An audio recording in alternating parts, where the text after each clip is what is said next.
মাগুরা স্কুলের অ্যাসেম্বলিতে জামায়াতে ইসলামের সংসদ সদস্য প্রার্থীদের ভোট চাওয়াকে কেন্দ্র করে সরকারি উচ্চ বালক বিদ্যালয়ের ছাত্ররা প্রধান শিক্ষকের অপসারণ দাবিতে ক্লাস বর্জন করে বিক্ষোভ করেছে।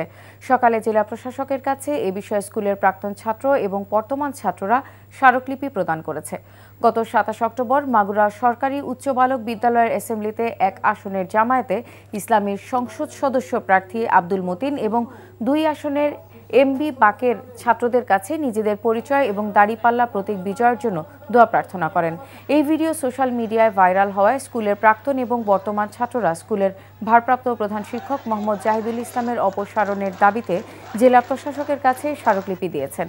হঠাৎ করে অ্যাসেম্বলিতে জামায়াত নেতাদের ভোট চাওয়া অনাকাঙ্ক্ষিত এবং দুঃখজনক বলে জানিয়েছেন ভারপ্রাপ্ত প্রধান শিক্ষক।